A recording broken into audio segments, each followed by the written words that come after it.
Butchers and meat department employees have seen things that would make you never buy packaged meat again. They know which stores sell meat that's been sitting for days. They watch managers repackage expired products with new dates. They see the quality differences between what's advertised and what's actually in the case. And they're finally speaking out.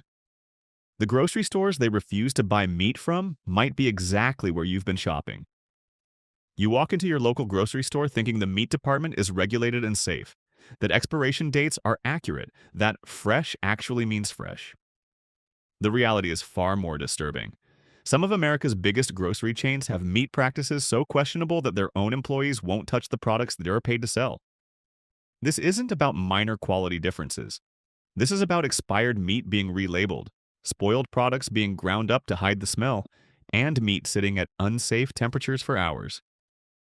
Today, we're exposing the 10 worst grocery stores to buy meat from according to the people who work in their meat departments. And make sure you watch until the very end. We've got bonus stores and practices that didn't even make the main list. The bonus revelations are even more disturbing than what you're about to hear. Trust me, you'll want to know which other chains are cutting corners with your protein. Number 10. Albertsons, the repackaging problem. Let's start with Albertsons and its family of stores, Safeway, Vons, Jewel-Osco. They have a reputation for repackaging. Former butchers have exposed how meat approaching its sell-by date gets repackaged with new labels and extended dates. What you think is fresh meat might be a week old. The practice works like this. Meat that's about to expire gets pulled from the case, repackaged into new trays with new plastic wrap, and given a fresh sell-by date. Sometimes they'll grind older steaks into ground beef to hide discoloration. Other times they'll marinate aging meat to mask the smell and texture issues. Employees who've witnessed this firsthand have been vocal online. One former worker shared, "We'd take steaks that were getting brown and grind them into fresh ground beef. The managers called it recovering product. I called it fraud. Customers had no idea they were buying meat that should have been thrown away days ago." The meat quality at Albertsons is also inconsistent. The chain sources from multiple suppliers to keep costs low, which means the ribeye you bought last week might be completely different from the one you buy today. Quality varies wildly based on which supplier's truck happened to deliver that week. Former employees warn against buying pre-marinated meats especially. The marinated meats were almost always meat that was going bad. The marinade hid the smell and extended the shelf life. If you saw meat in marinade at Albertsons, it was because that meat needed help looking sellable. Number 9. Save-A-Lot, the discount disaster. Save-A-Lot markets itself as a discount grocery chain. You get what you pay for. Former meat department workers describe conditions that border on health violations. The meat is low-grade, poorly stored, and often sits past its prime because the store wants to avoid waste at all costs. The meat selection is limited, and the quality is bottom tier. Save-A-Lot sources meat from budget suppliers that provide the cheapest cuts available. The beef is often select grade or lower, which means minimal marbling and tough texture. The chicken is the smallest, most processed options. The pork is fatty and inconsistent. Storage practices are questionable too. Employees have reported meat coolers that don't maintain proper temperatures, leading to products sitting in the danger zone for bacterial growth. The pressure to minimize waste means meat stays on shelves longer than it should. One former employee revealed the disturbing truth. The coolers were constantly breaking down. Meat would sit at 45 to 50 degrees instead of the required 38 to 40 degrees. We'd lose inventory, but management would tell us to keep selling it unless it smelled obviously bad. The temperature abuse was constant. The packaging dates are also suspect. Save-A-Lot has been caught multiple times with meat that was repackaged and relabeled. The discount prices attract budget-conscious shoppers, but the health risks aren't worth the savings. You're gambling with food safety every time you buy meat there. Number 8. Walmart, the volume over quality approach. Walmart sells more meat than almost any retailer in America. That doesn't mean it's good. Former meat department employees describe a system focused entirely on volume and cost cutting, where quality is an afterthought and corners get cut constantly. The meat quality is mediocre at best. Walmart sources from massive industrial suppliers that prioritize quantity over quality. The beef is often from feedlot cattle pumped full of hormones and antibiotics. The chicken comes from factory farms with questionable conditions. The ground beef is a mystery blend of various cuts and trimmings. The meat department is chronically understaffed, which leads to quality control problems. Meat sits out too long during stocking. Temperature logs get falsified. Products that should be rotated sit in the back of coolers past their prime. The focus is moving volume, not ensuring freshness. Former employees have shared horror stories. We were so understaffed that meat would sit in carts waiting to be stocked for hours. The carts weren't refrigerated. By the time we got to it, the meat had been at room temperature for 3 or 4 hours. But we'd still put it in the case because throwing it away meant getting yelled at by management. The pre-packaged meat is especially problematic. It's packaged at central facilities days before reaching stores. By the time you buy it, that fresh chicken has been in plastic wrap for 5 to 7 days. The modified atmosphere packaging extends shelf life artificially, masking deterioration. Number 7. Target, the fake butcher counter. Target expanded into groceries with their Super Target format, including meat departments. They're not equipped for it. The meat quality is poor, the selection is limited, and the butchers are general employees with minimal training, not actual meat cutters. The meat comes pre-packaged from suppliers. There's no actual butchering happening on site at most locations. The employees stocking the meat department rotate from other departments and often have no specialized meat knowledge. You're not getting expertise. You're getting whoever was scheduled that day. The turnover in Target's meat department is extremely high because the pay is low and the work is unpleasant. This means inexperienced workers are constantly being thrown into meat, handling without proper training on food safety, temperature control, or product rotation. One former Target employee admitted, "I got put in the meat department after working in electronics. I had maybe 2 hours of training. I didn't know anything about proper meat handling, rotation, or what to look for in terms of quality. I was just stocking shelves and hoping nothing was obviously bad. The whole operation was amateur hour." The pricing is also deceptive. Target's meat prices are often higher than traditional grocery stores despite lower quality. You're paying a premium for the convenience of one-stop shopping, but the meat section is an afterthought that doesn't deserve the prices they charge. Number 6. Aldi, the mystery meat problem. Aldi is beloved for low prices, but their meat department is problematic. The sourcing is questionable. Aldi doesn't disclose specific suppliers for most meat products, which makes it impossible to know where your protein is coming from or what standards were used in production. The meat quality is inconsistent and often poor. The beef is lean to the point of being tough. Minimal marbling means minimal flavor. The chicken pieces are small and often contain excess water from processing. The pork is fatty and poorly trimmed. You're getting budget meat at budget prices, but the trade-off in quality is significant. Former Aldi employees have noted temperature control issues. The meat coolers were barely adequate. During busy times, the doors stayed open too long and temperatures would rise. We'd see meat sweating in the packages, which is a sign it's been temperature abused, but it would still get sold unless someone complained. The vacuum-sealed packaging is designed to extend shelf life artificially. The meat is sealed weeks before it reaches stores, and the lack of oxygen slows bacterial growth, but it doesn't stop it. By the time you buy Aldi meat, it's been sealed so long that the quality has degraded significantly. The limited selection also means old stock doesn't rotate quickly. If a specific cut isn't popular, it sits in the cooler for extended periods. Unlike larger stores where product moves quickly, Aldi's smaller inventory can mean longer hold times for less popular items. Number 5. Kroger, the temperature abuse issue. Kroger and its subsidiary chains, Fred Meyer, Ralph's, Smith's, have serious problems with temperature control. Meat sits at unsafe temperatures.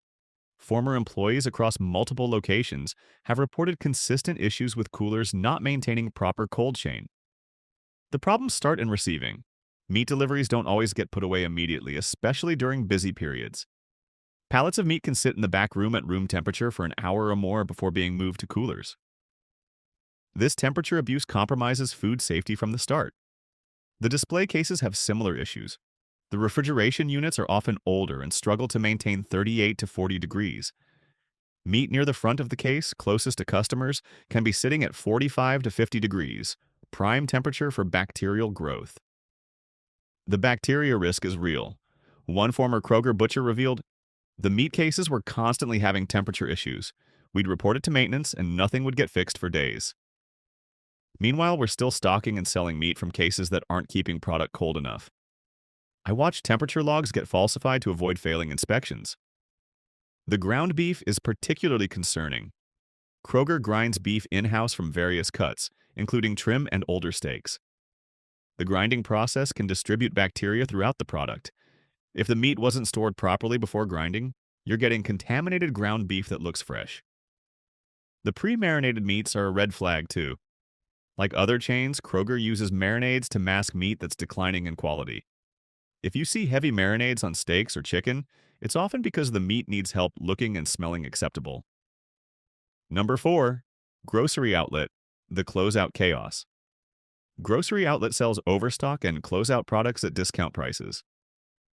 The meat is the same and you're buying meat that other stores couldn't sell, that's approaching or past its prime, or that comes from suppliers dumping excess inventory. The savings aren't worth the quality problems. The meat selection is random and inconsistent. What's available one week might be gone the next because grocery outlet is buying whatever deals they can find. You can't rely on consistent quality or even consistent availability. You're gambling every time you buy meat there.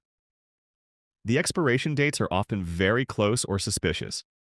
Because grocery outlet is buying closeout inventory, the meat is usually near the end of its usable life. Sometimes you'll find meat with sell-by dates that are only a day or two away. That's meat other stores rejected and grocery outlet bought at deep discount. Former employees have confirmed the quality issues. The meat was always the sketchiest part of the store. We'd get shipments of meat from suppliers I'd never heard of, with dates that were super close to expiring. Management would mark it down 50% and hope people bought it before it went bad. I never bought meat there, ever. The storage conditions are also concerning. Grocery outlet stores vary widely in their equipment and standards. Some locations have adequate refrigeration. Others are using older equipment that barely maintains temperature. You're taking a significant food safety risk shopping there. Number 3. Dollar General, the food safety nightmare. Dollar General has been expanding into food, including refrigerated meat products. This is a disaster waiting to happen. Dollar General stores are not designed for proper meat storage. The refrigeration is minimal, the turnover is slow, and the staff has zero training in meat handling. The meat selection is extremely limited, usually just frozen products and some refrigerated items like hot dogs and lunch meat. But even these simple products are stored improperly. The coolers are frequently overcrowded, which prevents proper air circulation and leads to inconsistent temperatures. Health inspections at Dollar General stores consistently find violations in the refrigerated sections. Meat stored at improper temperatures, expired products still on shelves, and coolers that aren't maintaining safe temperatures are common findings. The violations are documented and repeated. Former Dollar General employees have shared shocking stories. The coolers would break down and management wouldn't get them fixed for days. We'd have meat sitting in barely cold coolers, but we were told to keep selling it unless it was obviously spoiled. I saw meat that was clearly bad still on shelves because throwing it away would hurt our shrink numbers. The staffing is another huge problem. Dollar General is notorious for operating with minimal staff. One person might be running the entire store, which means refrigerated products don't get checked regularly, temperatures aren't monitored, and expired products sit until a customer complains. Number 2. Family Dollar, the refrigeration failure. Family Dollar is Dollar General's competitor and has the same problems, maybe worse. The refrigeration infrastructure is inadequate. Family Dollar stores were never designed to handle perishables, and their attempt to sell meat products is a food safety disaster. The coolers are undersized and overworked. They struggle to maintain proper temperatures, especially during summer months or in stores with poor climate control. Meat sits at unsafe temperatures for extended periods, creating perfect conditions for bacterial growth. The product rotation is non-existent. With such limited meat selection and slow turnover, products sit for weeks. The dates get extended through questionable practices, and expired products regularly make it to the sales floor because there's no one monitoring them. Health inspections at Family Dollar locations frequently cite refrigeration violations, meat stored above safe temperatures, coolers not working properly, and expired products are consistent findings across the chain. The pattern is systemic, not isolated incidents. One former manager revealed the extent of the problem. Corporate pushed us to sell meat and dairy, but our stores weren't equipped for it. The coolers couldn't handle the volume, they'd break down constantly. We'd have to throw away entire coolers worth of meat, but only after it had been sitting at unsafe temperatures for who knows how long. Some of it definitely got sold before we caught the problem. The staff receives virtually no training on meat handling or food safety. They're general retail workers being asked to stock and sell perishable products without any specialized knowledge. The risks to customer health are significant and largely ignored by corporate. Number 1. Gas station convenience stores, the worst of all. This technically isn't a grocery store, but gas station convenience stores that sell meat are the absolute worst place to buy protein. It's a food poisoning lottery. The meat is low quality, stored improperly, and sold by people with zero food safety training. The hot dogs, sausages, and other meat products at gas stations sit on roller grills for hours, sometimes an entire shift. They're supposed to be discarded after 4 hours, but that rule gets ignored constantly. You're eating meat that's been slowly drying out under heat lamps while bacteria multiply. The refrigerated meat products are even worse. The coolers in gas stations are designed for beverages, not meat. They don't maintain consistent temperatures. The meat sits next to soda, beer, and energy drinks and equipment that's not adequate for food safety. Temperature abuse is guaranteed. Former gas station employees have admitted the truth. Nobody at a gas station cares about the meat products. They're barely monitored, rarely checked, and sit until someone buys them or they smell bad. I watched hot dogs sit on the roller for 12 plus hours. The packaged meat in the cooler would sit for weeks because nobody bought it, and nobody thought to check dates. The sourcing is also the lowest tier available. Gas stations buy the cheapest meat products from budget suppliers. You're getting bottom-of-the-barrel quality at prices that aren't even that cheap. There's no value proposition, just risk. Bonus store. 1. Piggly Wiggly, the regional disaster. Piggly Wiggly stores, common in the South, have notorious quality control problems. The meat departments are understaffed and poorly managed. Former employees describe conditions that include temperature abuse, old inventory, and meat that sits well past its prime. The chain operates as franchises, which means standards vary wildly by location. Some stores are decent, others are food safety nightmares. You can't rely on consistent quality or practices across different Piggly Wiggly locations. Bonus store 2, Winco, the bulk grind. Problem. Winco's bulk ground beef program seems like a money saver. It's a quality nightmare. The meat ground in bulk comes from a mix of sources and quality levels. You have no idea what cuts went into that grind or how old the meat was before grinding. The bulk grinding also increases contamination risks. If any of the meat going into the grinder has bacteria, it gets distributed throughout the entire batch. You're buying ground beef with unknown sourcing and elevated safety risks. Bonus store 3, Food Lion, the expired meat scandal. Food Lion has a documented history of selling expired meat. The company was caught in the 1990s repackaging and selling expired products. Old habits die hard. Former employees continue to report pressure to minimize waste by extending dates and selling meat that should be discarded. The company paid settlements and promised reforms, but workers say the culture hasn't changed. The pressure to hit shrink numbers means meat stays on shelves longer than it should.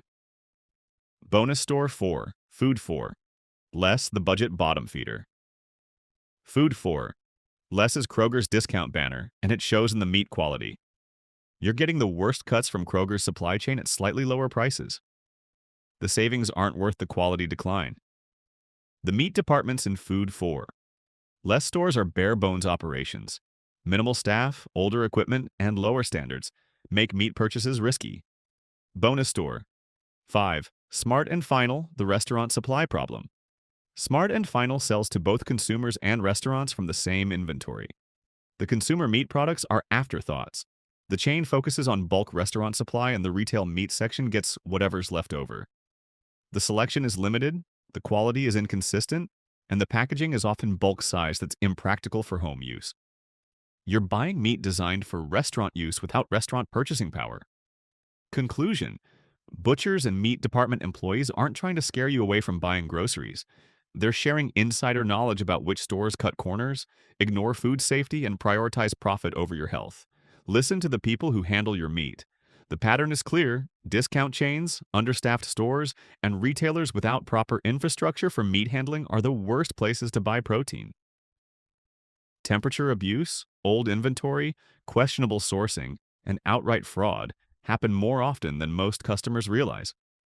The only way to truly protect yourself is to shop at stores with proper meat departments, ask questions about sourcing and handling, and trust your senses. If meat smells off, looks discolored, or the package is bloated, don't buy it regardless of the date on the label. Better yet, build relationships with local butchers who source from known suppliers and cut meat fresh daily. The price difference is minimal when you factor in the quality increase and reduced health risks. Your health is worth more than saving $2 per pound on questionable meat. Because the biggest revelation isn't about any single store. It's that employees who work in meat departments at these chains actively avoid buying meat from their own employers. When the people who handle the product every day won't eat it themselves, that should tell you everything you need to know. If you made it this far, including all the bonus stores, you now understand which grocery chains are cutting corners with your protein. You know which stores employees refuse to shop at. Use this knowledge to protect your health and your wallet. Now, do me a favor. Smash that like button. Subscribe to the hidden menu and tell us in the comments. Have you had bad experiences buying meat from any of these stores? Where do you buy your meat? At the hidden menu, we believe in food safety, quality sourcing, and making informed choices. Stop gambling with your health at questionable grocery stores. And remember, the truth is not always on the menu.